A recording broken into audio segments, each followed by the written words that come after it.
Oh, baby, we got a vertical line. We got a vertical line. Woo! Welcome back, Strongman Personal Finance. We got a sponsored video. I have been compensated $50 to cover the earnings report of Clover Health Investments, ticker symbol CLOV. And if you want a sponsored video over any topic, I'm not going to do stock price predictions. See the pinned comment below. So Clover Health is a stock that I'm pretty sure I've covered before way back in the day. And I remember this was pumped massively by a bunch of YouTube clowns. And the stock subsequently dropped 81.33% since its IPO. Shocking there, right? Now we're a couple years after the IPO. We have to ask ourselves, is the stock a buy by hot guy? Well, they had some interesting earnings. As a matter of fact, they're profitable. Shocking. So if we look at the prior revenue growth, right, we can see that they had massive revenue growth during the clown-demic, and then it's kind of tapered off, okay? And if we go down to the profit and loss, we could see that they've had consistently negative net income. This is profit on the accrual basis of accounting. But you can see over time that it's actually approaching profitability. If you increase your profits and you reduce your selling general administrative expenses, eventually you become profitable, hopefully, okay? So we can see that it's approaching profitability, at least historically. Shares outstanding. There was a big share issuance back in 2021, and then ever since then, shares have come up a little bit, but there hasn't been a crazy amount of shares outstanding. Let's go ahead and look at the statement of cash flows. So overall, this has been a generally cash-burning business. Okay, if you look at the past, basically every quarter, they've pretty much burned revenue from operations, cash flows from operations, especially in the, looks like the last quarter of each year. They've had some pretty bad cash flows. Let's see. Capital expenditures, nothing really crazy there. I mean, it's basically an insurance company. Issuance of stock. Okay, they've been buying back stock. That's interesting. So they had a couple issuance events. They issued shares in the first quarter of 2021. And then the fourth quarter of 2021, they generated a lot of money from that. But they've done some small repurchases. But they, far and above, are not nearly enough to compensate for the shares that they issued. But overall, recently at least, the share growth hasn't been that crazy. So let's go ahead and cover the earnings. And I was briefly perusing these. Clover Health Investments Corporation. So here's their most recent SEC filing. They filed a Form 8K. I would always, if you want to look up these forms, just type in like Clover Investor Relations. And then it'll take you to the SEC filings. Click on that, and you can see the Form 8K, which in this case was filed to announce their most recent earnings, which were announced today for the second quarter ended June 30th, 2024. So these are earnings that ended a couple months ago. Keep that in mind. Let's start. Total revenue growth for the second quarter of 11% year over year. So if we go look at revenue before that, revenue was on a downtrend, but they've since reversed that, it looks like. So that's good. Okay, 11% revenue growth year over year, insurance premiums. GAAP net income from continuing operations during the second quarter of 2024 of $7.2 million. That means they were profitable on the accrual basis of accounting. I think this is important because what GAAP does is it tries to match revenues to expenses. It tries to record events when they are incurred, when they occur, not when cash is paid or received. Because sometimes cash flows can distort the fundamental operations of a business. For example, let's say it's December 31st, 2023, and you're reporting earnings as of that date. And then January 1st, 2024, you incur a massive loss. Well, theoretically, I mean, it would be disclosed, most likely. But theoretically, if you had some like massive cash outflow the day after the earnings report, you wouldn't know about it. But if you knew about it and you're doing the accrual basis of accounting, you would record that cash outflow for whatever reason on the accrual basis of accounting. Basically, GAAP tries to match expenses to revenues, and it doesn't care about cash flow. Cash flow means, I mean, obviously cash flow can be counted in GAAP, but GAAP, in a sense, ignores cash flow in some circumstances because it's about when stuff is incurred and when revenue is earned. Adjusted EBITDA profitability, completely irrelevant. Never trust EBITDA. EBITDA is interest, earnings before interest, taxes, depreciation, amortization. So you look at your profits, you add back interest, because that's not an expense, apparently. Taxes, apparently that's not an expense. Depreciation, apparently that's not an expense of your capital assets. It doesn't matter. You can just buy $1 trillion of PP&E. It doesn't matter. And amortization, which is the spreading the cost of your intangible assets. It's completely idiotic to ignore all that, so that's garbage. Increases full year 2024 guidance to insurance revenue of $1.35 billion and adjusted EBITDA profitability of $50 to $65 million. So their guidance for the full year for 2024 is 1.35 to 1.375. If we look at the prior year, what do we have?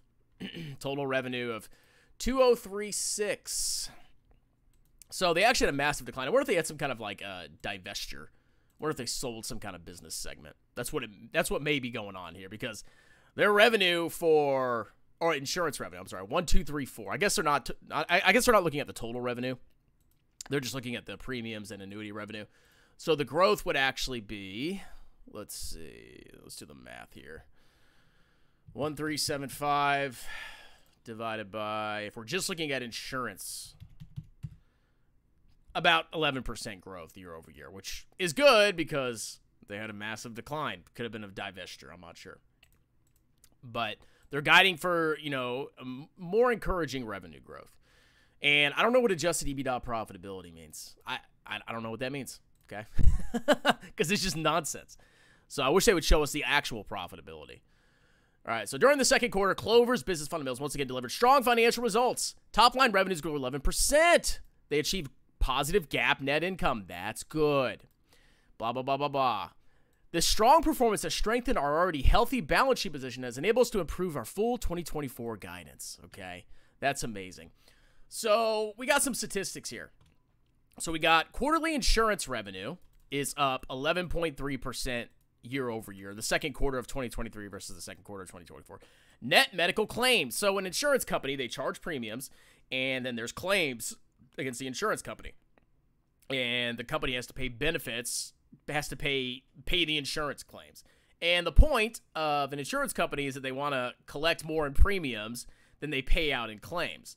So basically the ratio of medical claims, money they're paying out versus money they're receiving, that's what you're looking for here. So you can see that the insurance MCR, which I believe stands for medical claims ratio, went down from 77.2% to 71.3%, which indicates an actual improvement, it looks like, because out of all the insurance revenue that was collected, let me make sure I'm looking at this right, 71.3% was paid out in claims for the most recent quarter, and for the prior quarter, 77% of all insurance revenue was paid out as medical claims. So they're actually improving their, I guess, insurance margins. They paid out less in claims than they made in revenue as a percentage of revenue, which is good. So the net revenue, I guess that'd be their gross margin, I guess, that's an improvement. So revenue growth, better margins, at least on the medical claims ratio. Insurance BER, so I saw this note. Insurance BER is a benefits expense ratio. It's a reconciliation of BER to insurance net medical claims incurred. So it's like a non-GAAP ratio. I would ignore that. I don't play around with that garbage. But I guess it looks better. They had a 600 basis point improvement, 6% improvement. Salaries and benefits. They reduce salaries and benefits by 4%. So if you're growing revenues, you have better ratios on your claims, and you're cutting salaries and benefits, you're going to do good with profitability. And that's why they had a profit. Okay, so they're tightening up. That's good. Total restricted and unrestricted cash. So their total cash position is down 30%. I thought they strengthened their balance sheet. Okay, whatever. We'll look at their balance sheet in a second. So here's some changes here. So they raised their guidance by about between 50 million and 350 million. Okay, so they raised their, by about 25 million. So they raised their guidance by about 25 million. Insurance MCR, their previous guidance was 79 to 81. So what they were saying was previously between 79% to 81% of all their insurance premiums would have been basically repaid out as insurance claims. That's gone down. So they're basically making more profit from the people that are paying claims. Insurance BER, I ignore that because that's just non-GAAP garbage. And they have adjusted this and adjusted that. Absolute freaking garbage. Lives under Clover management. Now, here's one thing that's a little concerning here. Insurance members is down. That's right. They shed, it looks like, these are actually like whole numbers, 2,500 insurance members. So the total insurance members down are,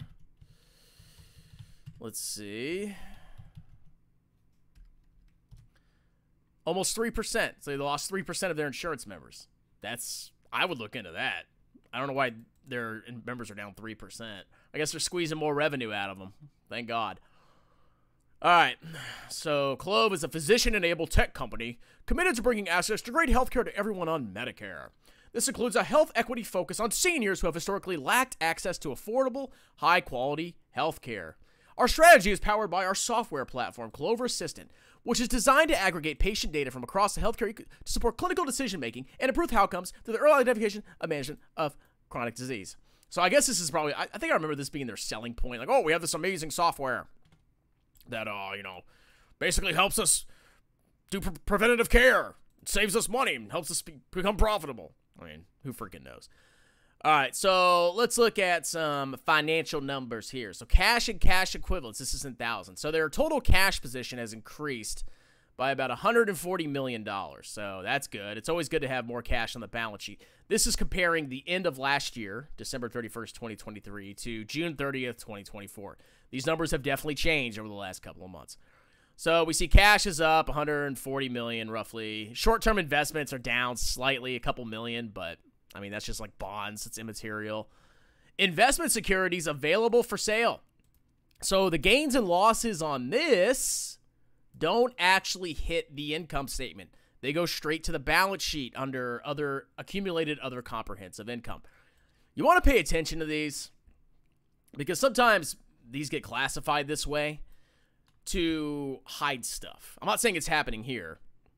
We can see the amortized cost is, a little, I guess they're holding them at fair value. These securities haven't lost a lot of value relative to their amortized cost.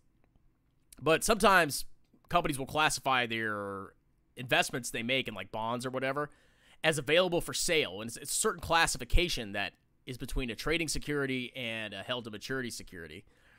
And those basically, you can hide losses from clown investors that don't know how to read a balance sheet or income statement.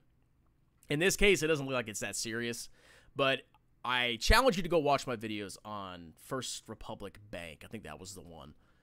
And you'll see how available for sale securities, you want to pay attention to those. It's an accounting classification for investments. But I don't see any massive issues there yet. But we see an increase in available for sale securities. Maybe they plowed some cash into it. Who knows? Investment securities held to maturity. These are investments they're going to hold until they mature. So probably bonds, I'm imagining. Accrued retrospective premiums. So apparently there's premiums that they're going to receive. They haven't received them yet, but they're going to receive them for, I don't know why would you accrue retrospective premiums? But whatever. Basically, this is what this saying is. They recognized revenue for this, but they haven't received the cash yet. So they're expecting about $53 million of cash from retrospective premiums. Other receivables is up about $5 million. I don't know what that is. Healthcare receivables, basically the same. Surety bonds and deposits, exactly the same. Okay, so nothing crazy, but overall their cash position has improved. They have more in cash, more in investment securities available for sale, more in accrued retrospective receipt premiums. They've got a lot of liquid capital. Now, if we look at short-term debt, okay, they got about $200 million of unpaid claims, but they have enough cash to pay that. Let's see. Due to related parties, $1 million. Wow. Accounts payable and accrued expenses. This is just like other expenses in the business. $40 million. Okay, so that's about $240 million. Accrued salaries. We add 240, 272, $272 million of short-term debt that's due. We go back up. They have more than enough money to pay that. Okay, so they're able to pay their short-term expenses, at least in the short term. They're doing fine, at least in the short term. Liabilities related to discontinued operation. Yeah, I guess they had some kind of divestiture. That's what it looks like here. All right, let's see. Investment securities available for sale. So they have long-term investment securities. So they could potentially even sell these if they really needed cash in a crunch. I'm not sure exactly what these are. Maybe they'll tell us in the notes. But, you know, these could be bonds. These could be anything. But they have a lot of money they've just piled into investments.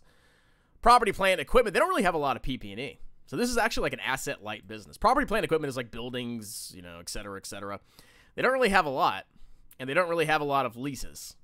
This is like capitalized leases. You have to put them on your balance sheet. Overall, they have a pretty decent amount of cash or, you know, capital they could sell decently quickly to generate cash if they needed it in a pinch. Long-term debt, nothing really crazy. No. I don't really see any issues. At least in the short term. Okay, stock. I do see some share issuance. Accumulated deficit. This means they've incurred losses since inception. So, treasury stocks. So they've done some like token buybacks. Total, they've spent $19.3 million on share buybacks, and over the last 6 months, they spent about $7 million on share buybacks. I guess we got to buy back shares for some reason. So, okay. I wonder what these investment securities are. Investment securities. Let's see if we can find in the notes. Hello? All right. They don't tell us what they are. I'm guessing they're bonds. Yeah. It's kind of weird they don't tell us. All right. So that's the income statement. So we got insurance premiums. We know we basically covered this. Insurance premiums have increased, they said, what, 11%? Year over year. Other income, immaterial. Net medical claims. We know the ratio was improved, which is a good thing. Salaries and benefits, they cut that. General and admin's up a little bit, but that's more than compensated by the cuts in salaries and benefits. Premium deficiency reserve benefit. No accrual or recording for this quarter. Depreciation amortization has dropped pretty significantly. That's recording the cost of a intangible asset or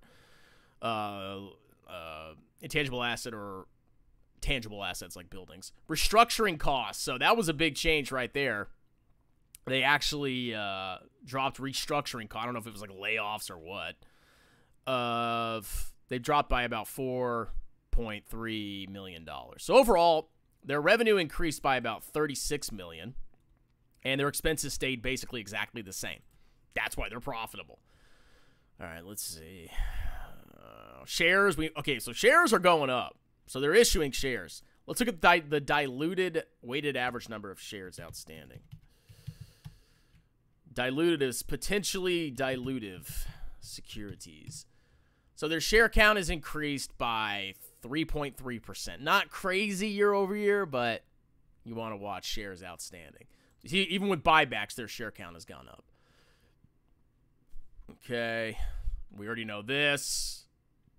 Okay, we know their insurance ratio is getting better. Let's see. All right. This is the statement of cash flows. Stock-based compensation is down. That's a big drop. Let's see. Accrued retrospect. So up here is adding back non-cash expenses and subtracting non-cash gains. Down here accounts for changes in balance sheet items. So if you see a negative, that means it's a cash outflow. If you see a positive, that means there's a cash inflow. So you can see sometimes there's differences, like accrued retrospective premiums is a cash outflow. That means if you have a negative, and this is an asset account, a current asset account, that means that they recorded revenue without receiving the cash yet, so they subtracted it. Whereas in the 6 months of the prior year, it was the exact opposite. The account dropped, and that means they collected the cash. So you're going to see changes in balance sheet items. The two big swings I see are accrued retrospective premiums. They're basically going to collect these in the next quarter or two. And then unpaid claims. This is, okay. Yeah, this is a accrued unpaid claims. This is claims they're going to pay. They've recorded it, but they haven't paid it yet. That's why it's gone up. So it's just timing differences, really. So we could see that the cash from operations dropped, because of a timing difference, mainly due to unpaid claims. That's what it looks like. That's about an $80 million swing. So, but net on net, they're still generating positive cash flow from operations. They subtract out discontinued operations for net operating cash flow of $70 million. That's pretty solid operating cash flow for 6 months. So they're doing fine for cash. What do they spend their cash on? Well, they put a lot of it into short-term investments, and obviously some of them matured. But net on net, more investments matured than they put money into. And then the remaining cash, a little bit of token buybacks and treasury stock. Okay, so their cash position went up mostly because of cash from operations, which is good. They didn't like issue a bunch of shares, at least in the most recent 6 months. That's what it looks like, because the net cash flow was, well, I mean, they issued about 3% shares year over year. But overall, the main reason their cash position increased on the balance sheet was because of their operations, which is, I personally think is a good thing. Instead of, oh, we issued a bunch of shares, that's why we have more cash on our balance sheet. So it's a cash positive business, and it's a profitable business now, and the revenue is growing. The only thing I'd be concerned about is, this is actually a big one right here.